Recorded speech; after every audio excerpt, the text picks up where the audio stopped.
Last episode, we outlined a conundrum. Spaces that are exclusive to just one gender, or that exclude just one gender, serve a lot of positive purposes, but also have a shadow side that creates problems. We defined what kind of groups and spaces we're talking about when we say gender-separate spaces, and I ran a couple of examples past you that put some shape and definition to the problem. What did you think about the last episode, by the way? It's not a rhetorical question. I'd love it if you could head on over to X, look up Pan-Political if you're not already following, and tell me about it. Give me your thoughts. In this episode, we're going to go hardcore into all the specific problems of separatism in all of its forms, but with a focus on groups and events that are done down gender-separate lines.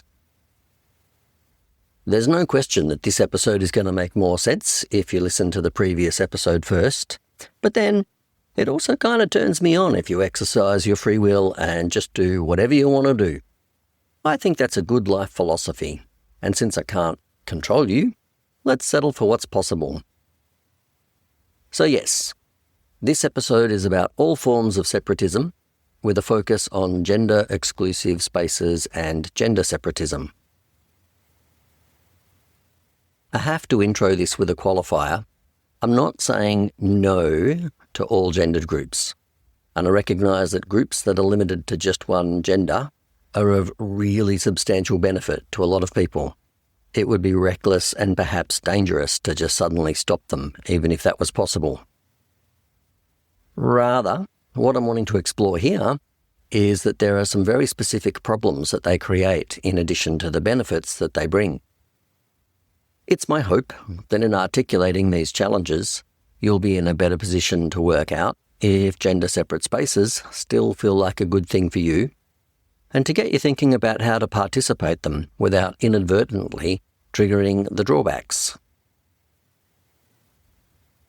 The plan for this episode, for those of you that like to know where we're going, is that I've broken up the problems that I see with gender-separate spaces into 8 specific things that we're going to call drawbacks. So the 8 drawbacks. I'll walk you through them.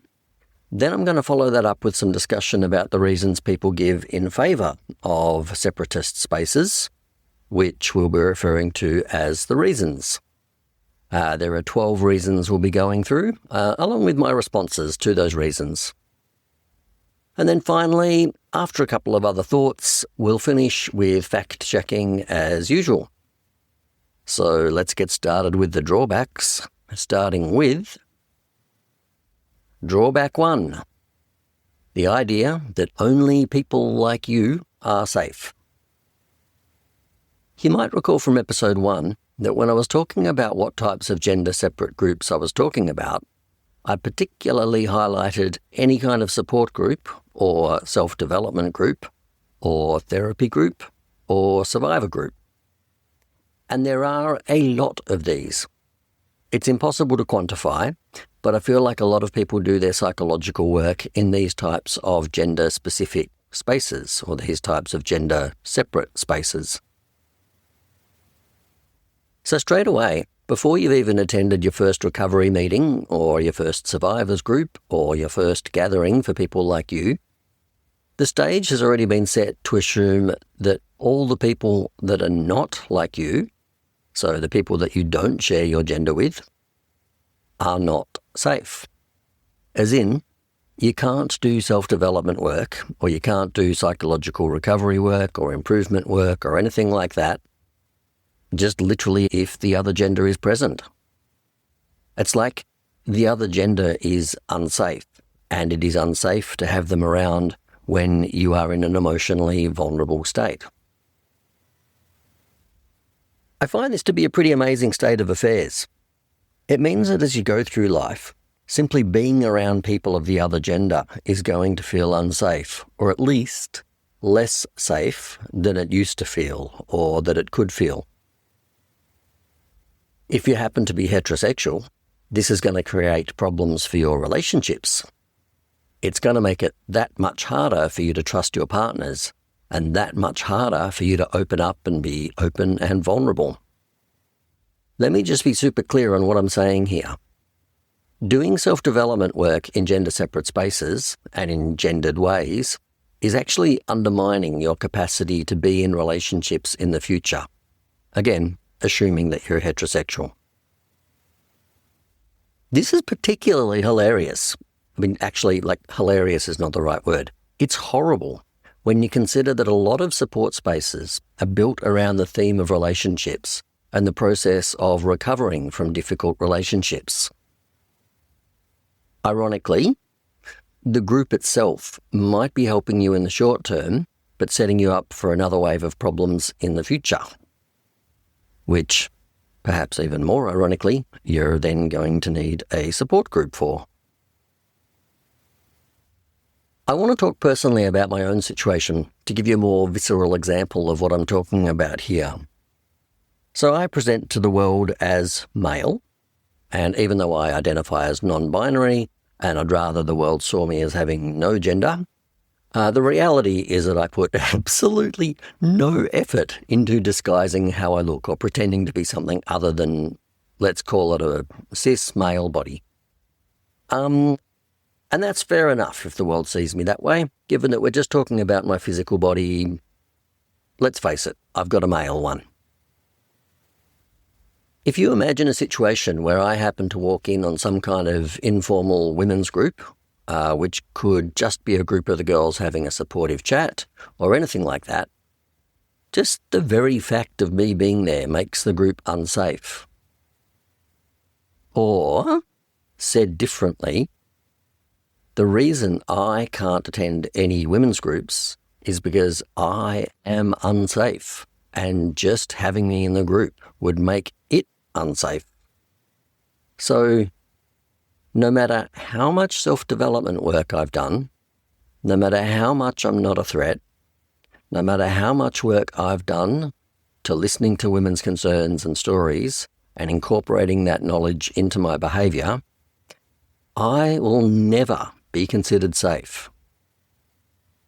Who I am is unsafe, and that's all there is to it. I get where this comes from, but something about that outcome just has to be wrong. It's the opposite of the theme we're all striving for, of being judged not by our gender, but for who we are and what we bring and how we behave.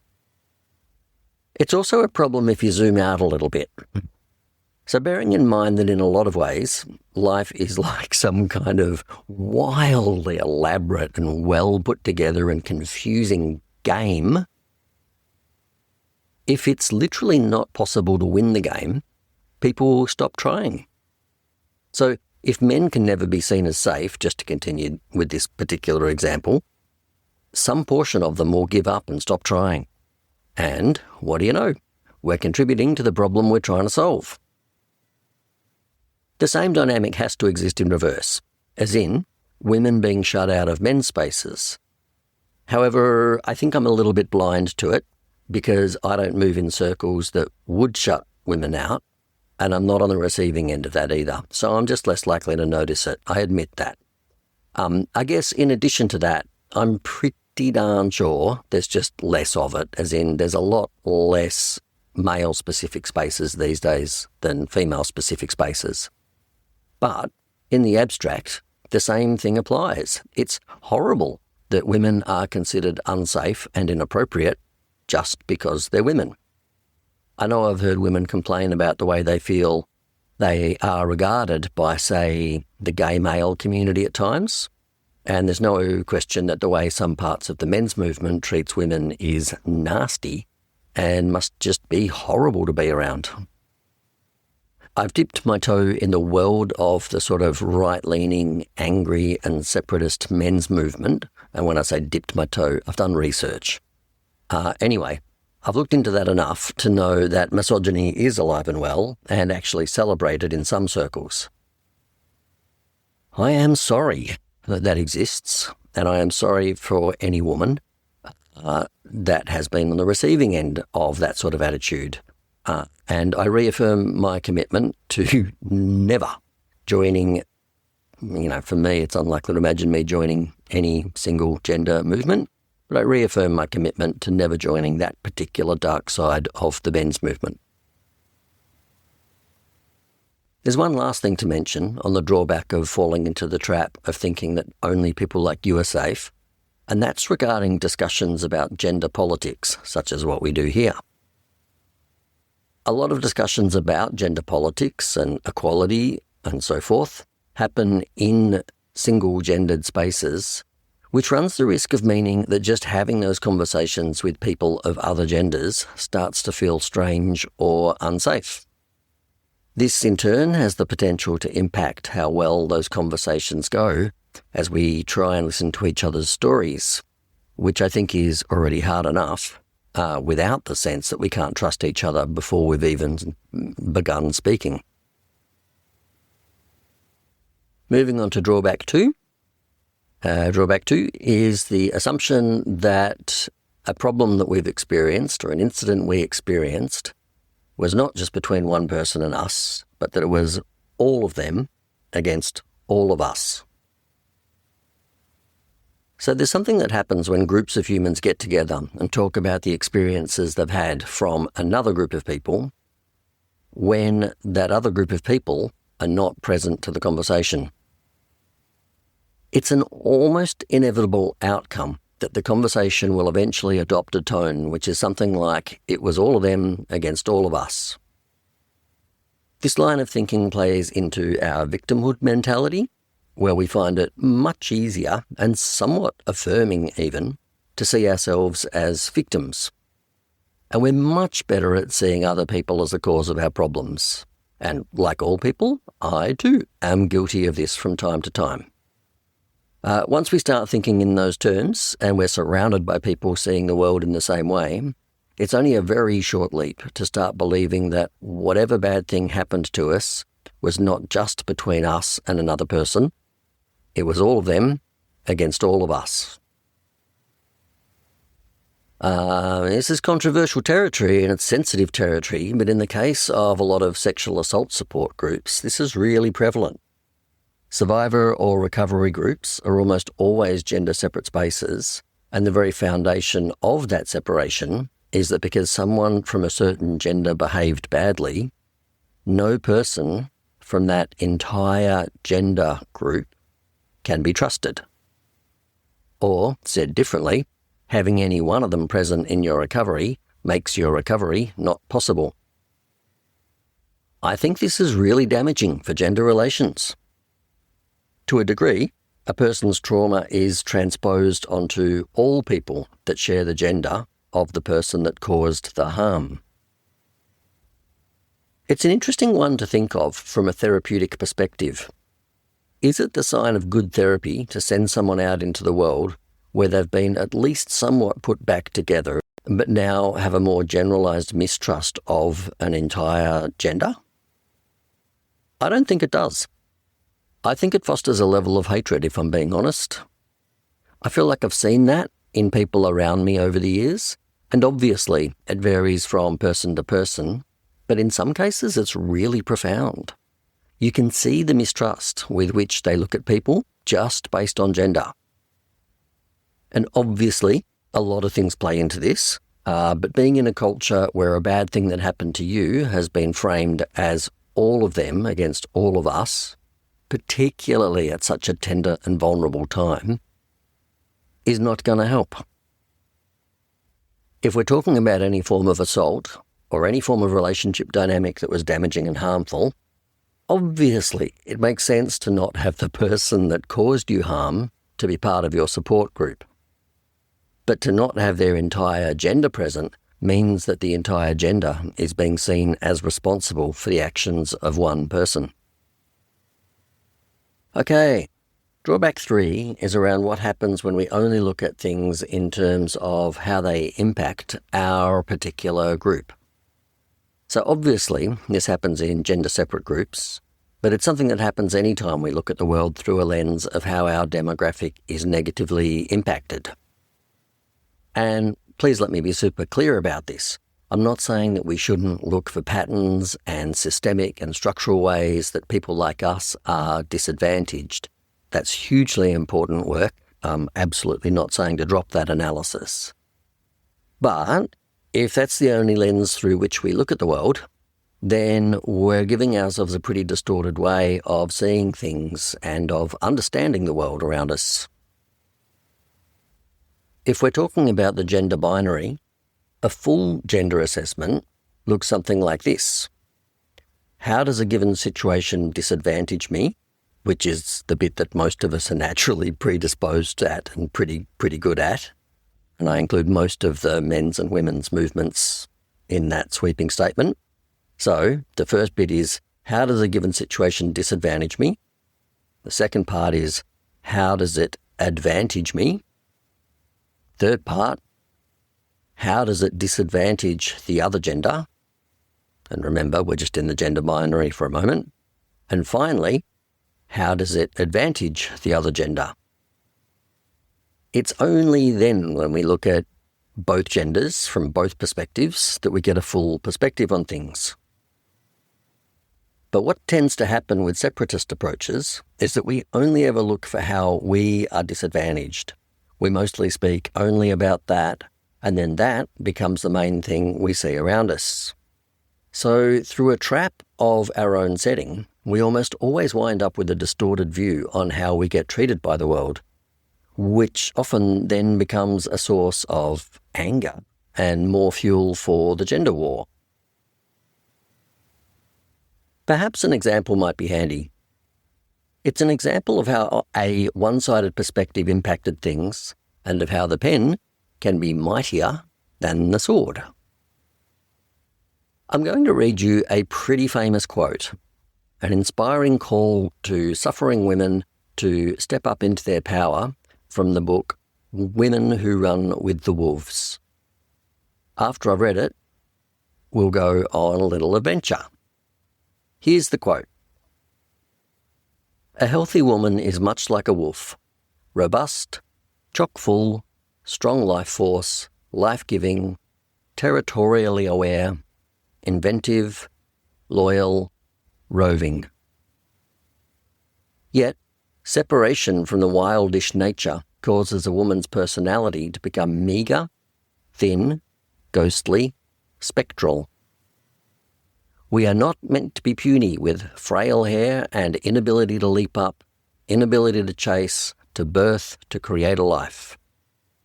When women's lives are in stasis, ennui, it is always time for the wildish woman to emerge. It is time for the creating function of the psyche to flood the delta.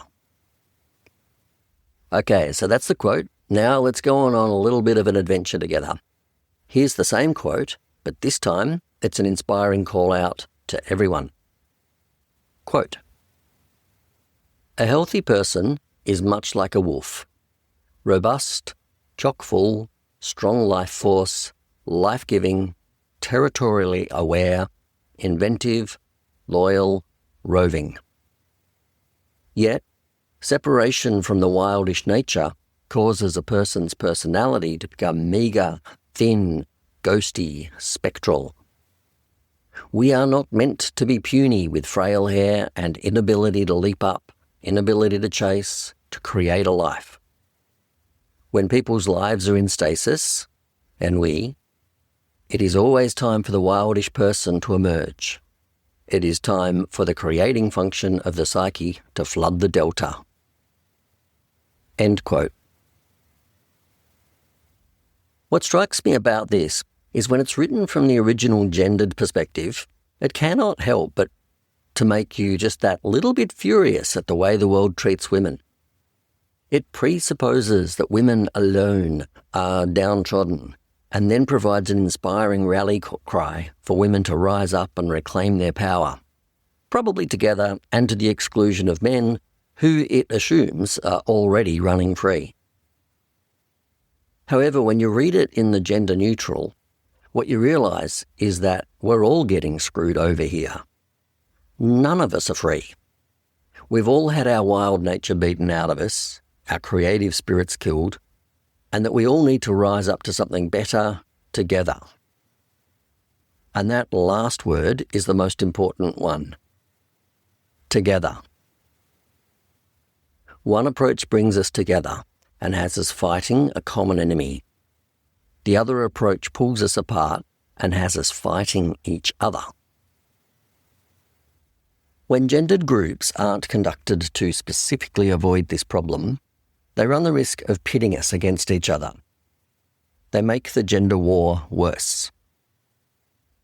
If we're going to run gender-separate spaces, we need to make sure they don't give rise to othering, and we need to make sure that other people are well represented and spoken about, even if they're absent. And we need to look at how every situation is both an advantage and a disadvantage for all genders, because almost all situations are. Any group that doesn't have a diversity of viewpoints present so as to provide checks and balances and a healthy approach to differences of opinion will wind up with something that's going to look a lot like a conspiracy theory when viewed from the outside. The reason I'm not particularly hopeful about this issue is that most gender-separate spaces are set up precisely so that participants don't have to think about that kind of inclusionary thinking. Like, for instance, the alt-right incels specifically don't want to be interrupted when they're in the middle of riffing on how bad they've got it.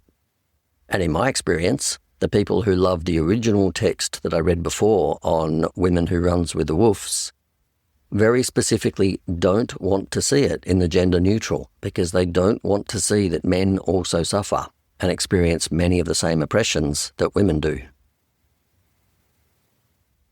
It's not, however, an inevitability that gendered groups fall into this trap, because diversity of opinion can be expressed by anyone. And it's not even a guarantee that having a diversity of people present means that you've got diversity of opinion.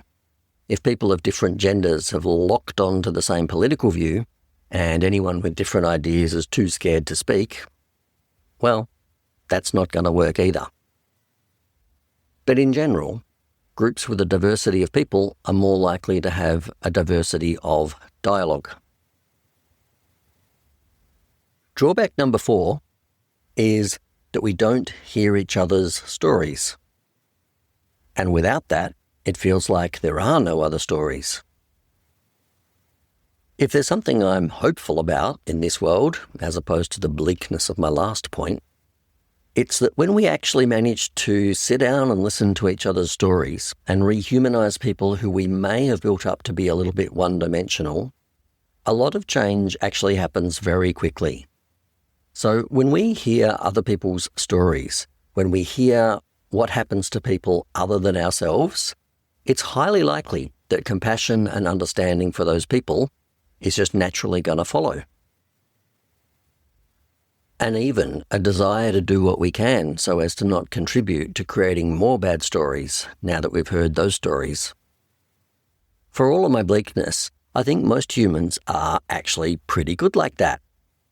I've seen it work too many times in conflict resolution contexts to not have any hope on that front.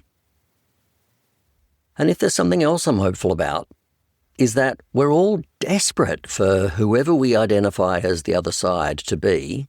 We're desperate for them to hear our stories. Men are desperate for women to hear and understand their stories and experiences, and women are desperate for men to hear and understand their stories and experiences.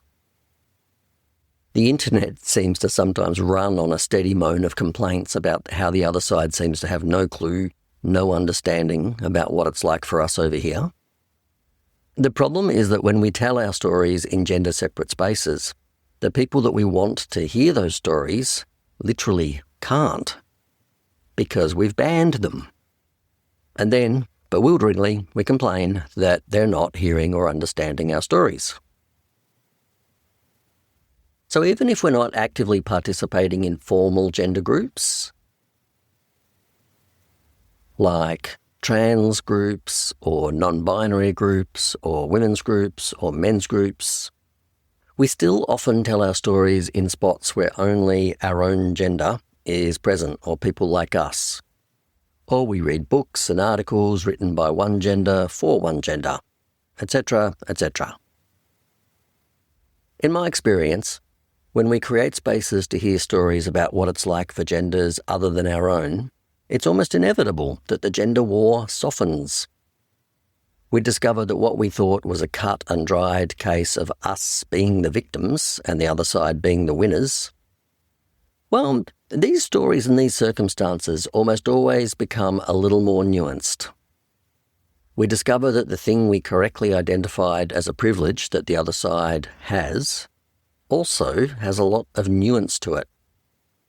We discover how certain attitudes we hold might be annoying or harmful to other people. We discover that in some ways we're in enviable positions and that we have privileges. And we discover that the other side isn't necessarily our enemy, even if there are times when it looks that way. Sharing our stories in this way and listening to other stories involves giving up some of our victimhood and yielding the floor to other voices. It involves caring about others as much as we care about ourselves and people like us. If you want to riff more on this, do some research on the peace and reconciliation movement, or on restorative justice, or just good old-fashioned conflict resolution. All of these models are built around finding ways to allow people to speak and be listened to by those that they might have disagreement with. We know this to be true when we think of times we've had conflicts with friends and loved ones, and I put to you it's no different between the genders. We need to hear each other's stories. Drawback number 5. You get what you put your attention on and have to pay the consequences. Let me share one of life's greatest hacks with you. The extent to which you are defined by your gender is, to a degree, a matter of choice. I know that for a lot of people, and perhaps yourself, it seems like the most fixed thing in the world is your gender. Your gender defines you. You are a woman, or a man, or another gender, and with that comes a lot of fixed things that define who you are. But the funny thing is, you can just decide that that's not the case for you. You can just decide you're whoever you are, and that you can be however you want to be in the world. You can't push back against the physical limits of your body, and you can't do what you want if there's a law that specifically says you can't do something. And to a degree, you can't ignore how the world sees you. But other than that, who you are is defined by you, not your gender. Sure, you can point me towards research that shows that relatively young babies already show strong and undeniable personality traits that line up with their sex at birth. I, in turn, will show you that there's more diversity within groups than there is between groups. And then I'll point out that there's literally nothing in any of those trends that can't be overturned by socialization later in life. You can point me towards the undeniable differences in the ways men and women conduct themselves and behave in this world. And I, in turn, will point out that that's not a good test environment because you can't control for the effects of socialization.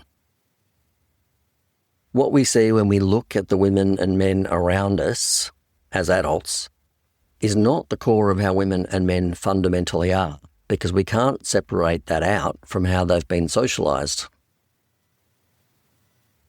There are some differences in our levels of privilege and how the world sees us. There's no question about that. But that's just about how the world sees us, as opposed to who we are and what our psychological traits are. So far, these are all interesting discussion points, or at least they are for me. But here's where things get really juicy. So I don't think there's anyone listening to this podcast who wants their opportunities in the world to be limited by their gender. I would say everyone listening to this is in support of equality one way or another. But when we participate in gender-separate spaces, we're saying effectively that in those moments, we want to be seen for our gender, and we also want to see others for their gender. And based on that, we'll either have them in our space or not. The problem here is that we can't have it both ways. We can't say to the world, don't judge me by my gender, but at the same time say, I want to be able to judge myself and others by gender when it suits me. It just doesn't work. It's a mixed signal, it's incongruent, it's confusing, and it inevitably results in sexism or limitations on our opportunities. There is an alternative. Don't focus on your gender. Just don't put your attention there. Put it somewhere else. If you do that, you wind up living in a world that feels like it's got way less to do with gender, even though technically it's the same world. How you put yourself in it and how you see yourself matters. It patterns the way you see the world, and it also has a surprising amount of influence on how the world sees you. One of the most important and original values of feminism for me is that we shouldn't be judged by our gender. So it seems to me that celebrating our gender differences inevitably goes against that core fundamental value, the way I see it. Drawback number 6 is that when we're in gender-separate spaces, it's harder to share gendered privileges. I covered this a fair bit in the first episode of this mini-series, so I won't go into great depths on it here. The main examples I gave were that male privileges used to be locked up in institutions and networks and events and ways of being that were only available to men. Women realised that if they wanted access to these privileges, they had to have access to what were then male-only spaces. A huge amount of work has been done here, and the pendulum has swung so much that women are now actually in the lead in some areas that used to be the exclusive domain of men. At the same time, of course, a lot more work needs to be done. That particular problem is not completely solved. The other example I gave was that at some stage, we're going to realise that there's a whole extra category of privileges that are mostly the domain of women at the moment. Men are going to realise they want those privileges, and collectively, we're going to realise that we all need men to have access to those privileges if we're going to solve the last of the gendered problems. At some stage, we're also going to realise that the only way to share those privileges is to open up spaces that are currently mostly or entirely the domain of women. Like I say, I've already spoken about this a fair bit in the last episode, and it's going to come up in more detail in the next episode too, so I'll leave this topic here for the moment by just saying that gender-separate spaces tend to restrict our ability to share our gendered privileges. Drawback number 7 is that gender-separate spaces are where radicalisation starts. So when no checks and balances take place during a conversation, so when no diversity of people or diversity of opinion is present, people are at risk of becoming radicalised. People can become militant. People can become conspiracy theorists.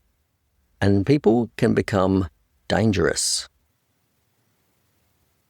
I gave 2 examples in the last episode of radical groups. One was the Proud Boys, who really want to take us back to the 1950s and who are actively and proudly misogynistic and who happily advocate and use physical violence as a part of the way they go about things.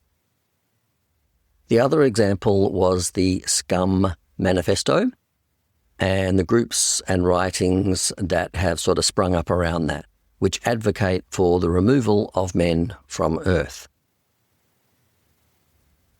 This is what happens when people are left to talk about their experiences in the world and their perspectives in more and more extreme ways. This is what happens when no one and no opinion is there to moderate the discussion a little. I know that most gender-separate groups don't radicalise to the degree that I just described, but I'd say any line of thinking that goes unchecked and then starts to become a part of the culture, part of a group's kind of folklore, if you like, is dangerous, and it has the potential to cause harm to people that are not part of that group. Although there's definitely a usefulness in being with people that have had similar experiences to ourselves and have been treated in similar ways, if it gets to the point where we're staying with those groups, that can quickly become a journey of radicalisation, especially when other groups are spoken about negatively or one-sidedly or without awareness. Over time, anger builds up, and then that level of anger starts to become the norm. Then it builds again even further, and this new level of anger then becomes normalised. And eventually, you've just got a very angry group of people with some very one-sided perspectives that haven't been checked in a long while. I don't know what you're seeing, but I feel like that describes a lot of the gender groups I've witnessed. Maybe you're thinking to yourself at the moment that I'm talking about a pretty extreme minority kind of a situation here, and that I'm blowing it out of proportion a little. I would like to suggest the problem here is more present and more dangerous than it might seem at first. I want to share with you a couple of examples about that. The first example is about a long-term relationship I used to be in. For a while, my female partner was participating in a red tent women's circle, which I think for a while there sort of became a little bit of a global movement. I'm not too sure. But it was built around the idea that red tents were traditionally a space where women went when they were menstrual bleeding. I'm not pretending to be able to represent the wider movement, but the group that my partner was involved in was essentially a sharing circle for women, which included some discussion on the issues they faced as women. Sounds great on the surface, but I noticed after a while I had started to not look forward to the days when my partner was attending those groups. I reflected on what this was about because, again, on the surface, there's nothing wrong with the group in question and a lot of good things flow from it. The problem was that my partner was coming back angry and ready to fight. She, on some level, was ready and wanting to take her frustrations out on any man within range, and obviously, as her partner, I was the prime candidate. We always hurt those that are closest to us. At first it was just kind of weird, and even when I felt like I was starting to notice it as a pattern, I kind of thought I was making it up. Like maybe I was just jealous that I didn't have a group like that to go to, or maybe I was just missing her, or something else like that. I wasn't sure. But eventually I decided that I was observing something real, and I spoke with her about it. Perhaps not surprisingly, she was initially pretty disagreeable. You might even say she was angry at my suggestion, at my questioning of the impacts of the group. But after some more months of us watching how things played out, she too agreed that there was a pattern, that she and I were likely to have some kind of fight or disagreement after she'd been at her group, and that she was often coming home from them quite angry and quite escalated. It took a lot more discussion to get to this point, and in fairness, I'd say this was probably a conclusion that she never fully agreed with, but I'd say she was in the process of getting radicalised, and the subsequent harm was on me. The second example I'd like to give relates to an online community forum that I used to host.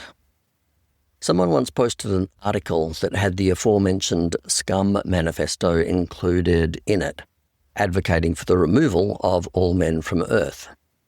I, as moderator, didn't initially see the article, but a whole bunch of people flagged it as offensive, and that's how I became aware of the manifesto in the first place. Since the forum I was hosting had some pretty standard language in its terms and conditions about being, respectful or whatever and being nice, clearly an article including the proposal that all people of a particular gender should be removed from the earth sounded like a pretty clear and obvious violation of policy. And the implication there is that the original poster should remove the post and apologise for it. But that was not to be the case. Some folks in the forum agreed with us, but a surprising number of people declared very vocally that not being able to say something like that was a violation of their right to free speech. So what I'm saying is that a surprising number of people felt that they had the right to advocate for, essentially, genocide. Or, I don't know, maybe gendercide is the right word, I'm not sure. I don't think that any of these people would regard themselves as radicals, nor as extremists. But I'd say all of them have been spending a lot of time in an information bubble that was very gendered, and that what we were seeing was the result of a line of thinking that's gone unchecked for a long time, to the point where talking casually about genocide somehow had become the norm. My point is that dangerous radicalisation happens far, far quicker than most people think, and is far, far more common than most people think. And drawback number 8 is that sending men away doesn't work. So I'm going to focus on this in much more detail in the next episode, so I just want to touch on it here. My main contention is specific to the ways women and women's groups are ejecting men from their spaces at the moment, often with a parting suggestion that men should go and sort it out for themselves or something like that. In the next episode, I'm going to explain how not only is this not working, but it's actually making things far worse, and it's helping to create an active resistance to the women's movement and to women's objectives. In short, though, we're telling men we want them to learn certain skills and then not allowing them access to the richest sources of those skills. It's not working. Okay, let's move on now to the counterpoints. I want to lay out for you 13 of the most common reasons that are generally given in favour of having gender-separate spaces, along with a little bit of commentary about them. So reason number 1 is safety. I'd say this is by far the most common reason people give for wanting gender-separate spaces, and it comes up most frequently from the women I speak to about this topic. Although, it's worth remembering that back in the 1950s, when women were trying to get access to male spaces, safety was actually one of the arguments men used then for keeping women out of their workplaces and networks. So anyway, it's an incredibly difficult topic to talk about, because if you're not extremely careful with your words, it can sound like you're downplaying the very real risks that women face, or that you are somehow okay with women being put in harm's way. So let me be crystal clear up front. I am not in favour of anyone, women, men, or anyone else, being harmed. Full stop. If that's what you hear from what I'm about to say, then you are missing my point. We're missing each other. Please don't take that from what I'm about to say. What I want to explore is this nuance. So yes, in our society, the overwhelming majority of physical and sexual violence against women is perpetrated by men. I think that's something we're all familiar with.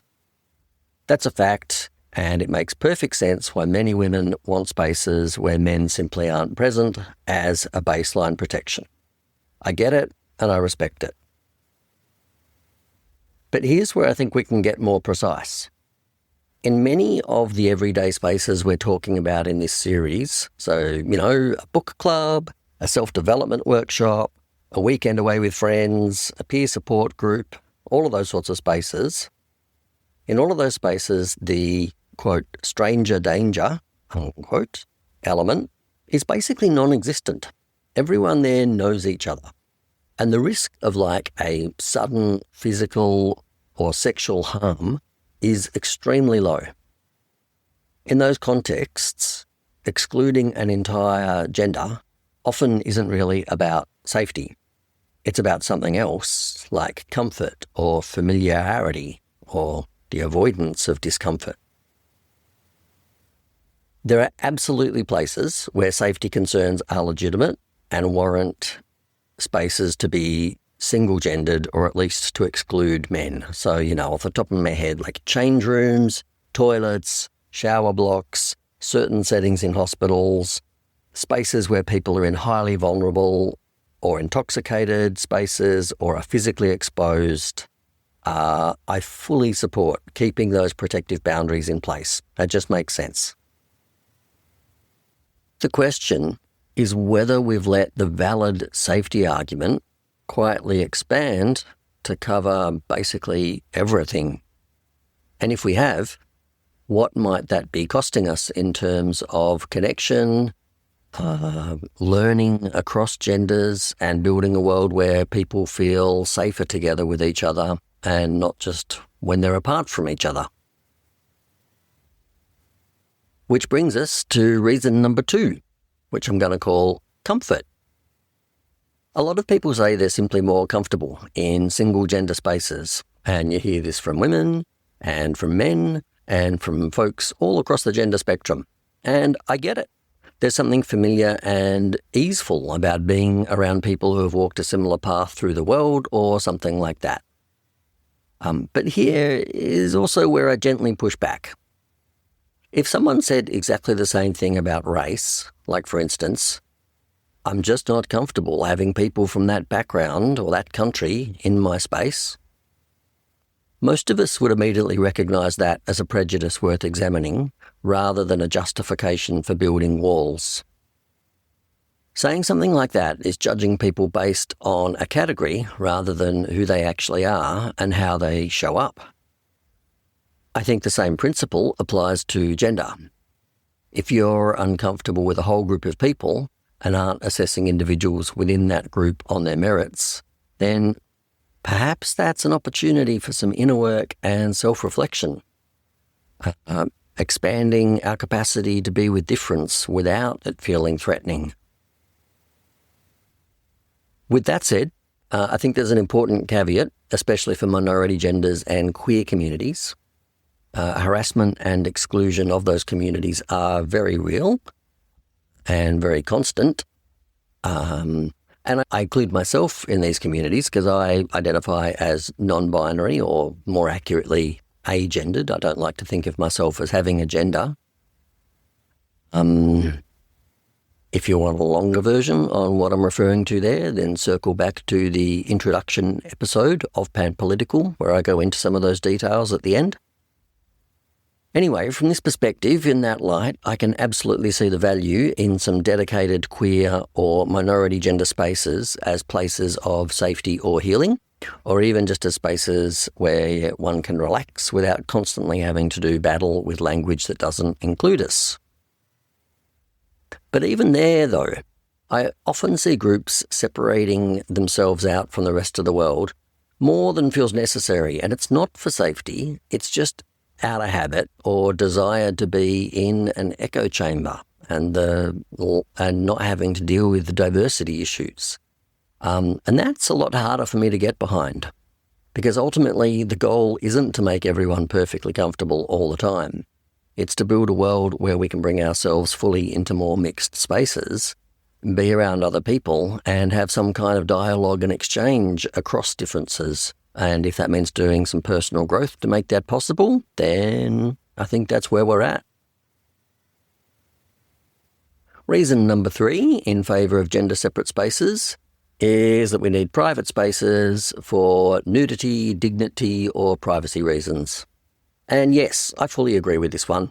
There are times when privacy and dignity around our bodies make single-gender spaces sensible and respectful.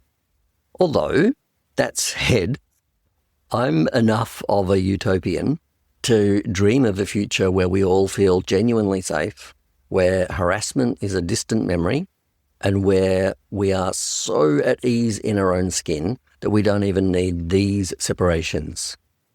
I know that future feels like it's a long way off for most people, There are a few communities where that kind of openness already works surprisingly well and everyone's getting along just fine. But I accept that for the majority of folks, that level of ease is somewhere a long way down the road. So for the time being, I support keeping these practical boundaries in place. Reason number 4 is that gender-separate education is better for children. So you'll hear this argument from parents and educators, both in favour of girls and boys' schools. And the claim is that kids often do a little bit better academically when they are with just their own gender. And to be fair, there is some evidence for that.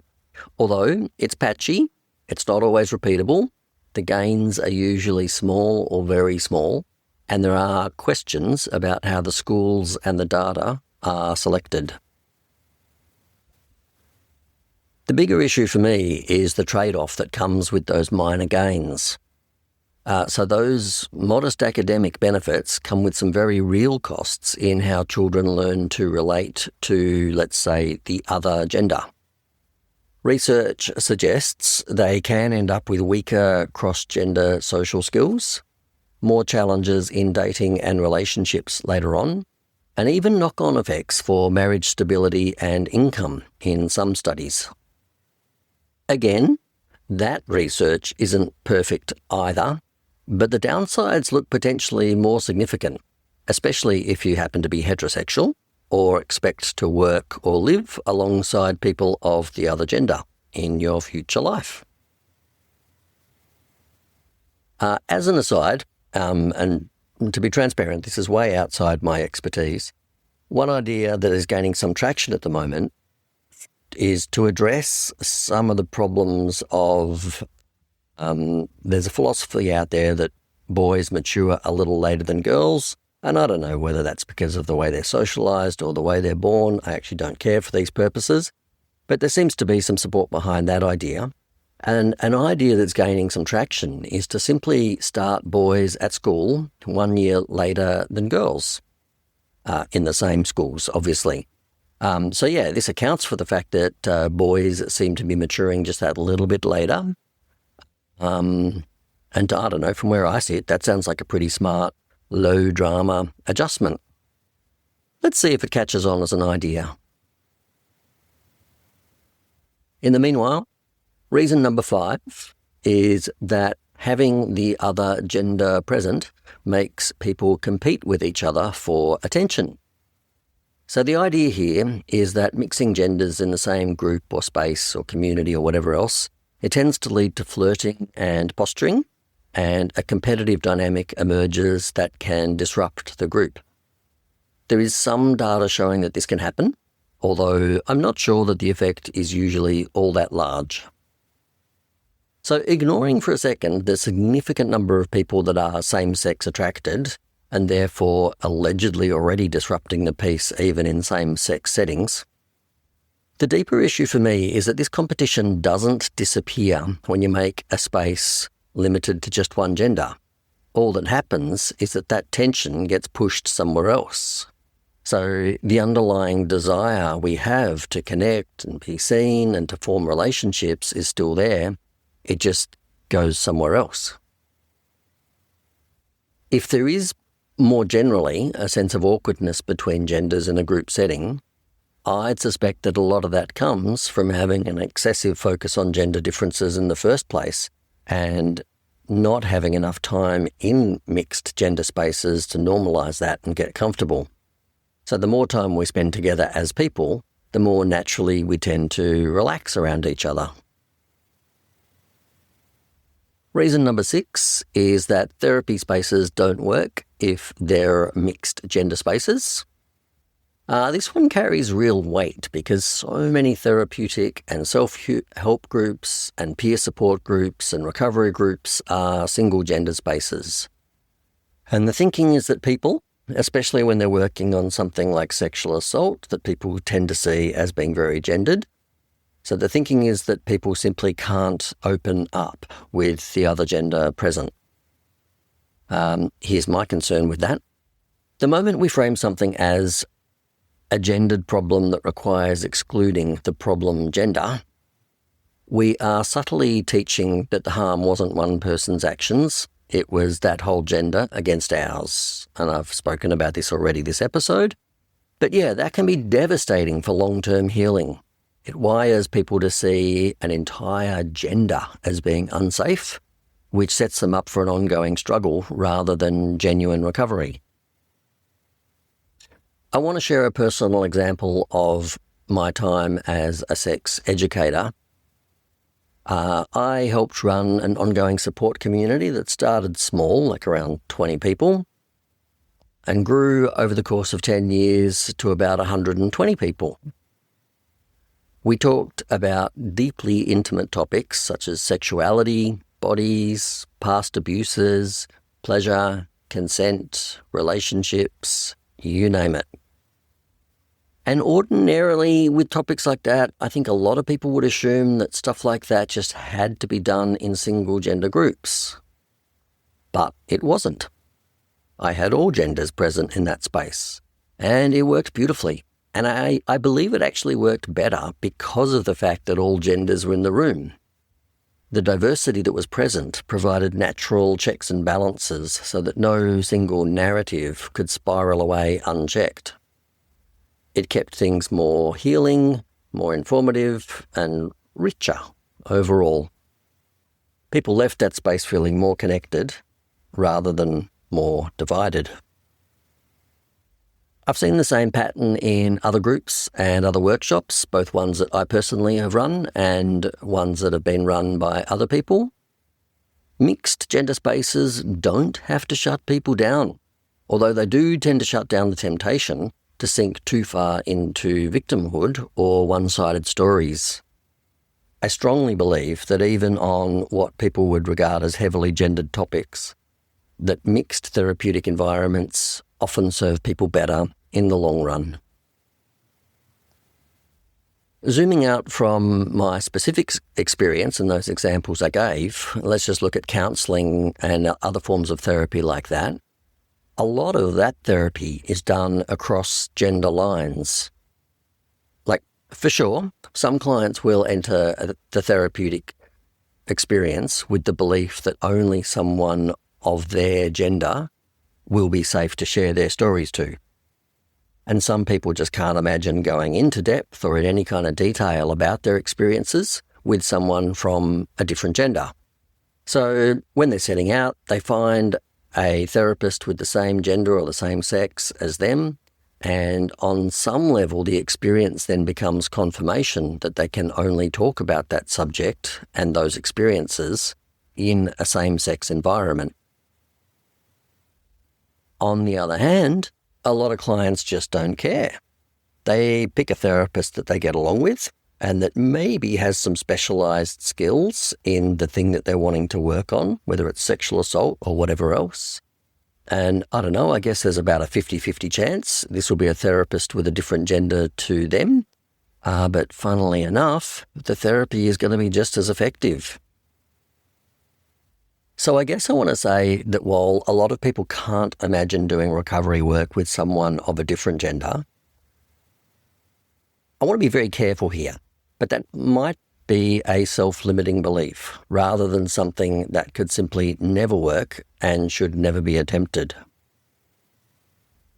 To pull back from my idealism for a second, I've made, or I'm in the middle of making, the case for focusing less on gender here in this episode. However, in the short term at least, that's less important than people getting the care they need. So to follow the point that I've just made, that to a degree we create our own reality, like if someone has the belief that they can only do therapy or recovery work with people of the same gender of themselves, then that has to take priority over whatever idealism I'm presenting here. There is no part of me in any of this saying, let's put an end to services just because they're same sex. At the very most, I'm saying we need to address the pitfalls of same-gender therapy groups and same-gender groups. And if we can't, then maybe we need to look at long-term strategies to wind them back or something like that. But that's going to have to be very, very slowly. The most important thing, first and foremost, is that people get the support they need.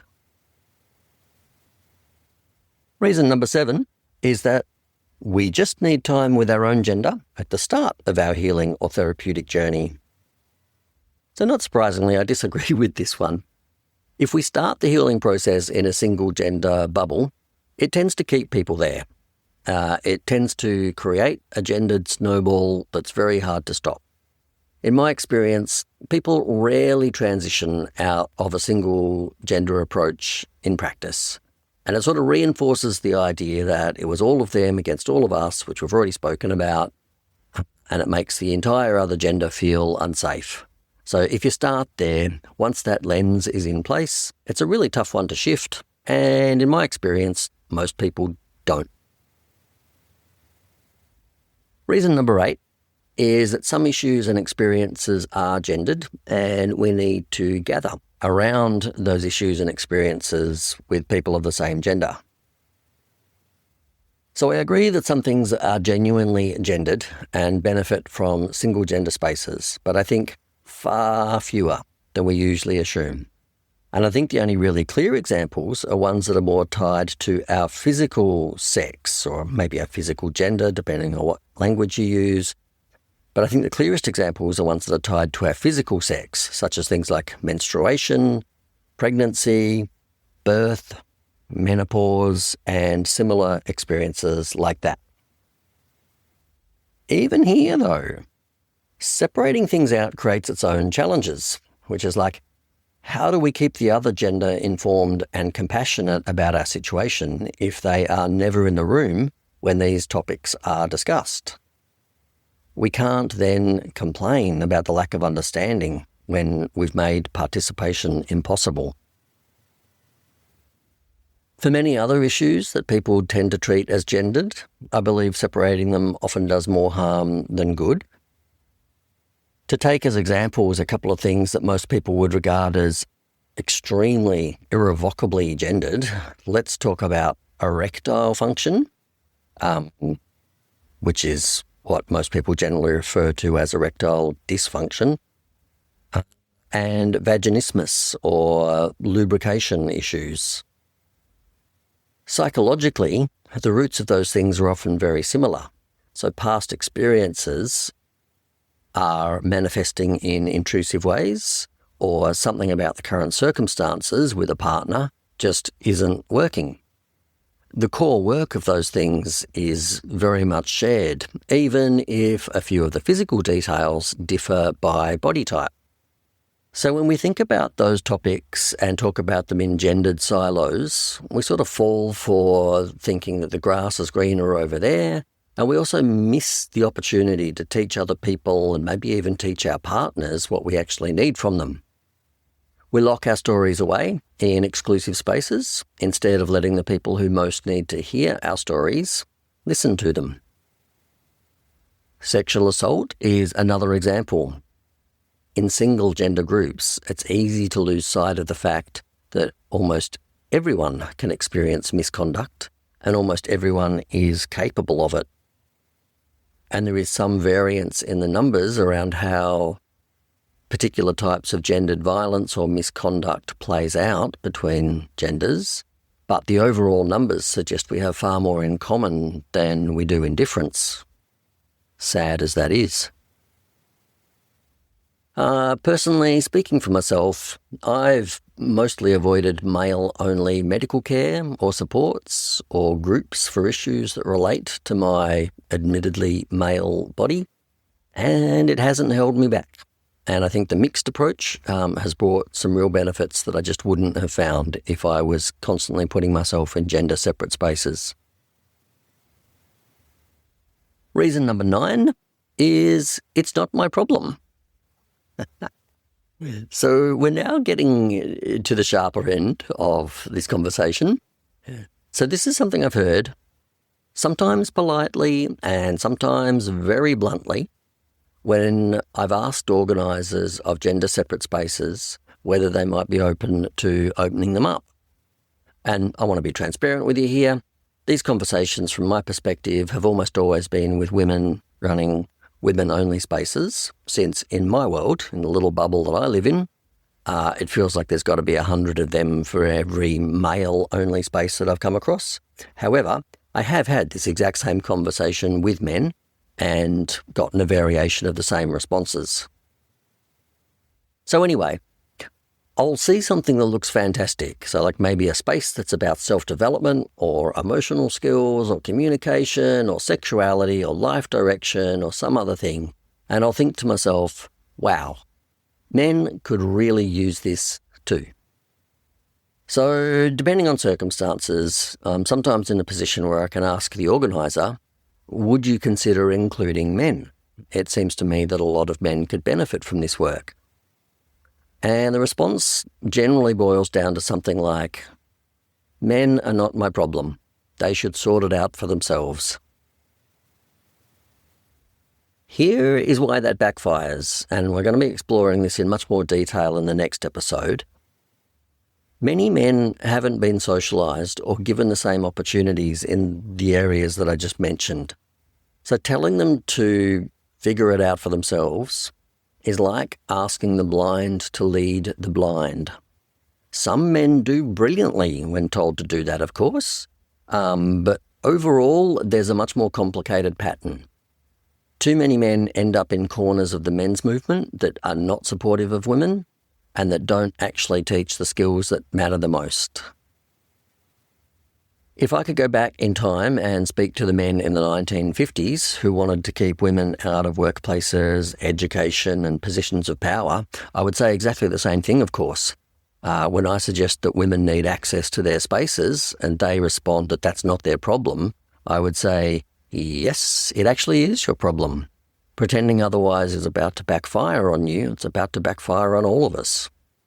We do better when we have each other's backs rather than build walls.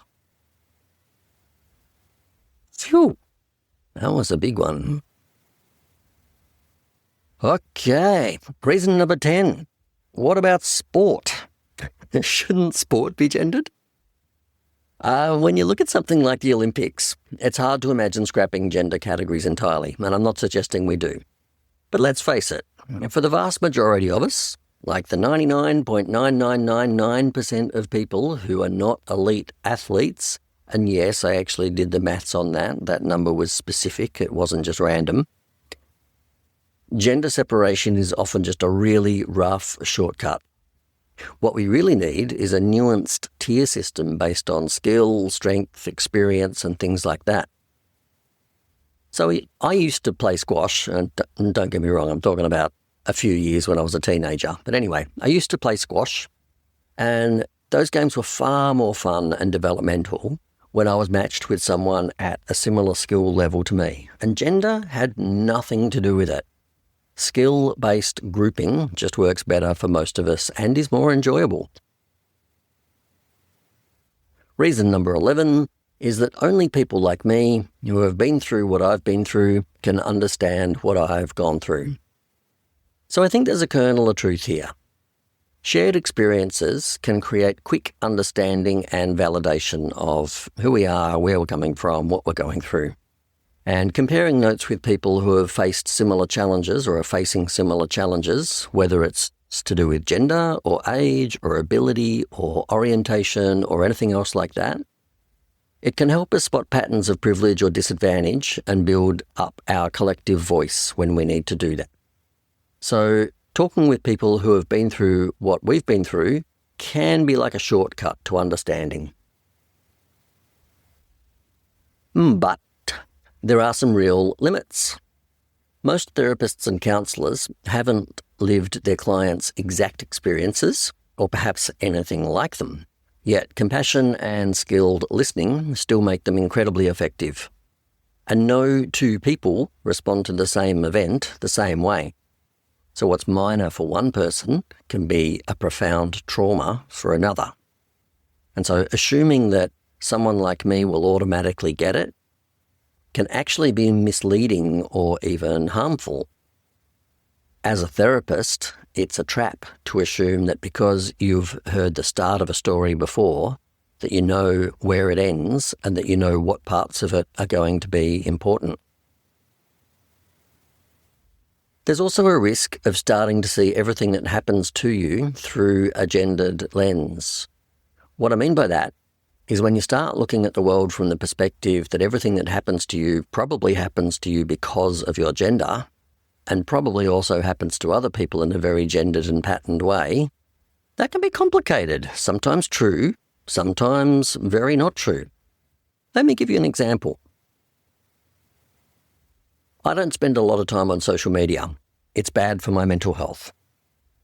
On one particular occasion, however, I got trapped in the way that I normally get trapped, which is that I got on a particular platform for one specific reason that I needed to be there, and then got roped in by a juicy story that was presented at the top of the feed. I'm sure we've all been there. The story was from a person with a female reproductive system, and they were recounting their experience of attempting to get their tubes tied via the Australian public health system. In short, it was not a fun experience for them because they were a little bit on the younger side and didn't have any kids. They were initially declined by the service, and then they were told that their request might be considered if their partner, implied male, signed a letter saying that they'd had as many kids as they intended. So the person making the post was absolutely ropeable, and they'd seen the entire thing through a gendered lens, which was making them even more infuriated. They were talking about how the patriarchal medical system hates women, doesn't want them to have choice or agency over their sexual or reproductive rights, and how it was another example of male partners being able to control their female partners. I don't remember the exact words, but the person was pretty darn livid, and so were the many other owners of female reproductive systems that had started chiming in the comments. So you can imagine how much of a conversation killer it was when I commented that I had had exactly the same experience. Because it's true. I did. When I was 32, I tried for a vasectomy on the public system. I was denied, and I was told that I'd need written authorisation saying that my wife and I had already had enough kids. And for the record, not only did I not have a wife, I didn't have kids, so God knows I didn't have the letter that they wanted to see. So I went home and I studied up on my rights, and I went back and I made my case much more forcefully, and I was very reluctantly put on a long waiting list. Happy to report that it all ultimately worked out well. So what was happening here is that the medical system doesn't want to give you a procedure where there's a high likelihood that you're going to be seeking a damaging reversal in the future. And the fact is, the younger you are and the less kids you have, the more likely it is that you're going to be going back wanting a reversal of those particular procedures. The medical system is partly saving money, and it's partly saving us from ourselves, for better or worse. So when you look at that situation through a gendered lens, you find the story you want to find. And it's a pretty bad one. But when you stop looking at the world from the perspective that everything bad that happens to you is because of your gender, you realise that things are less gendered and less stacked against you than you thought. Or at least it's worth giving that consideration. It's not to say that the world isn't gendered. It is in fact stacked against you in various ways by your gender. You know this. It is. And I am sorry about that, and I'm here to do my best to try and address those things. All I'm saying is that if that is the only lens we use to view the world, we're doing ourselves a disservice. We're probably seeing problems that are not there. And reason number 12 is that I need a space where I can explore my side of the story. So we've somewhat covered this already, but yes, you do. Perhaps we all do. The key is doing it in a way that doesn't slide into all of them versus all of us kind of mentality. And you also need spaces where your story can be heard by others and where you can hear their stories. And most of us skip those parts, and we're all the poorer for it. Okay, So that covers the main reasons people usually give for gender-specific spaces, along with my thoughts on each of those. Before we move to fact-checking and finishing up this episode, I want to share one last reflection, because I think there's a subtext that often sits quietly behind many of the above reasons that people give, and I think it's worth gently naming. And it's this. A lot of money and a lot of people's identities are tied up in keeping things as they are and keeping things separate. Change is hard for all of us, and not eager to risk losing part of their audience and potentially their income, even if on some level they have a hunch that there may be a better way of doing things. So what I mean is that quite a few businesses and creators have built successful platforms around leaning into and celebrating gender differences and separatism. It's relatively easy to attract people by playing on the existing mistrust or frustration between genders. And once you have that audience, it's even easier to keep them engaged by playing to their fears and reinforcing a strong sense of this is what men are like, or this is what women are like. People will pay really good money to have their sense of victimhood validated and to be celebrated in their current gender identity without being gently challenged to grow. That combination of things is very commercially powerful. Let me give you a couple of examples. The pickup artist world is built around helping men get better at, you guessed it, picking up women. A lot of it is built on fairly stereotyped ideas about how men and women just are. Some of it, I'm told, offers solid self-development, so some of it actually seems like it might be high-quality product. But much of it seems to lean heavily on a narrative of life isn't fair for men in the dating game, followed up with what is, frankly, tactical advice. And that mix of victimhood and reinforced gender roles sells well, with an audience that doesn't always want to do inner work, but that does want to get laid.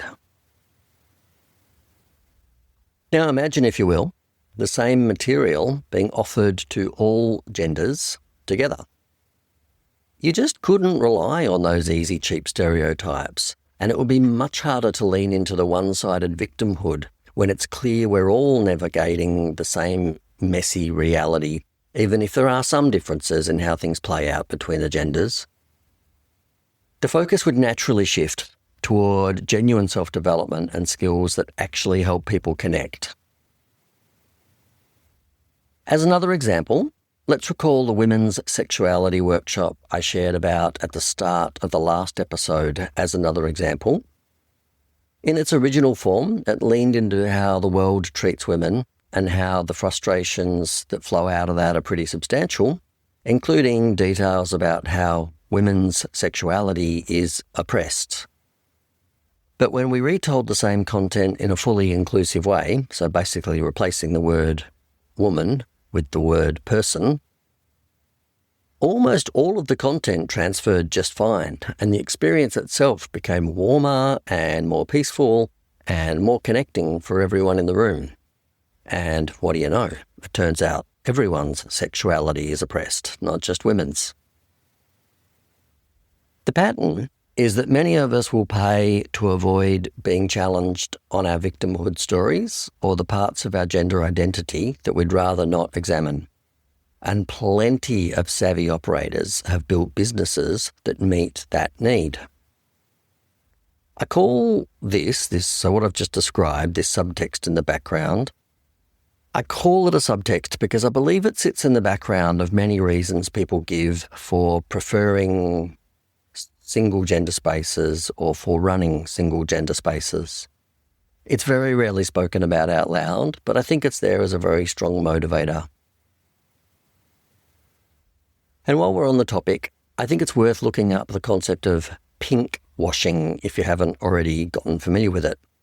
So like greenwashing, which is where companies slap an eco label on the same old product, Pinkwashing brands something as especially supportive of women or the sisterhood, even when it's often just the same old product with some pink labelling and some pretty words. It plays into the idea that women are uniquely left out and need special treatment. I don't know, what's the male version? Blue washing, let's go with. Like that probably exists on the other side as well, although I don't think I've ever seen it reported on, but I imagine it's there in the abstract. Alrighty, folks, that's our episode for today. Let's have a look at how much of it was just baseless allegations and hearsay and how much of it stacks up. Hi, I'm an AI that's been tasked with fact-checking this episode.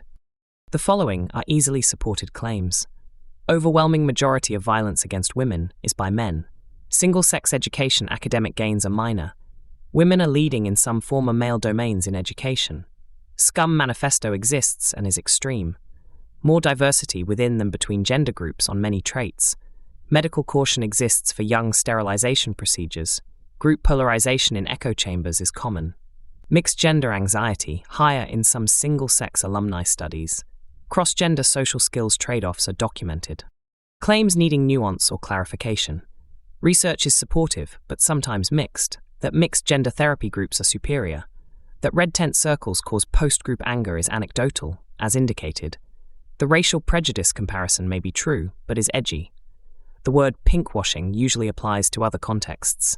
Sending men away actively creates resistance is logical, but complicated to prove. Radicalisation common in most gender spaces. Varies widely, not inevitable.